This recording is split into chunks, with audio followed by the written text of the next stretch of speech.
இன்றே டவுன்லோட் செய்து உங்கள் ஃபேவரட் ஷோக்களை என்ஜாய் பண்ணுங்க. ஏய் ஏய் துர்கா, என்ன பண்ற? அவங்கள விட்டு, அவங்கள ஒண்ணும் பண்ணாத. என்னது துர்காவா? போச்சா? அவ வந்துட்டாளா? அவங்கள ஒண்ணும் பண்ணிராத. சொன்னா கேளு துர்கா, சொன்னா கேளு. என் பொண்டாட்டி பிள்ளைய ஒண்ணும் பண்ணிராத ப்ளீஸ். இப்ப எனக்கு இருக்கிற ஒரே வாரிசு அவன் மட்டும்தான். தயவு செஞ்சு அவனை ஒண்ணும் பண்ணிராத. சொன்னா கேளு துர்கா.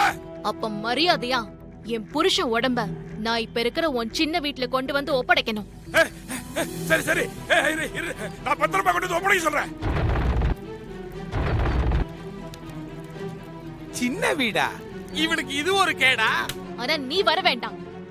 என் பேச்ச மீறி நீ இங்க வந்த,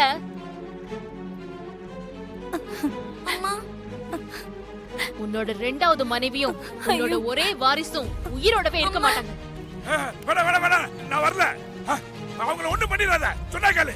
நான் முதல்லயே நினைச்சேன் சிஸ்டர், வந்த ஒண்ணியே கொளுத்தி இருக்கலாம். நான் தான் கொளுத்துக்கன்னு சொன்னேன்ல. கொளுத்துறத விட்டுட்டு தேவையில்லாம டயலாக் பேசினா இந்த மாதிரி தான் ஆகும். முதல்ல அந்த நெருப்ப கீழே போட சொல்லு. ஒண்ணும் பண்ண மாட்டாங்க. கீழே போறா. ஐயோ இப்போ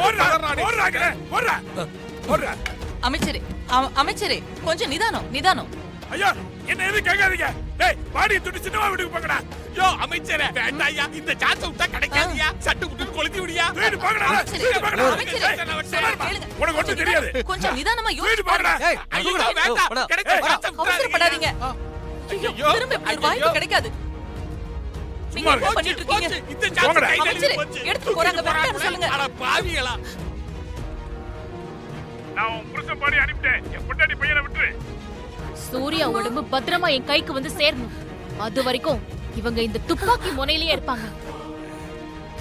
சூர்யாவோட உடலை பார்க்காம நான் இந்த வீட்டை விட்டு போக மாட்டேன். பசங்க இப்ப பாதுகாப்பா கொண்டு வந்துருவாங்க. அவங்கள எதுவும் பண்ணிடாத. சூர்யாக்கு எந்த பிரச்சனையும் வராத வரைக்கும் உன் வைஃபுக்கும் வாரிசுக்கும் எந்த பிரச்சனையும் இல்ல. நான் வைக்கிறேன்.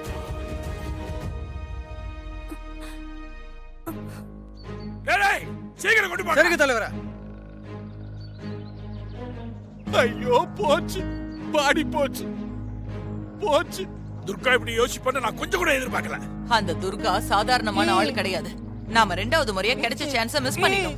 ஏமா சும்மா இருங்கம்மா. எனக்கு இன்னொரு குடும்பமும் பிள்ளை இருக்குது யாருக்குமே தெரியாது. ரொம்ப ரகசியமா வச்சிருந்தேன். எப்ப அவங்க வரைக்கும் வந்தாலும் அந்த துர்காவை இனிமே நான் சும்மாவே விட மாட்டேன். கிழிச்ச இனிமே சும்மா விட்டா என்ன, சும்மா விடலன்னா என்ன? அதான் மாப்பிள பாடியை தூக்கிட்டு போயிட்டானுல.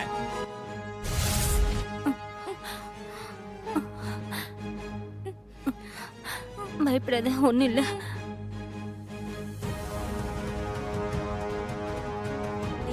அமைச்சர் மகன் தன்ராஜ் சாவுக்கு உண்மையிலேயே ஏன் ஹஸ்பண்ட் காரணம் இல்ல.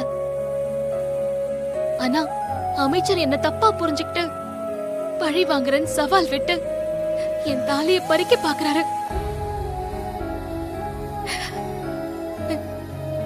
நான் மறுபடியும் உயிர் கொடுக்கறதுக்காக பாதுகாப்பா வச்சிருந்த என் ஹஸ்பண்டோட உடலை எடுத்து எரிக்க பாக்குறாரு.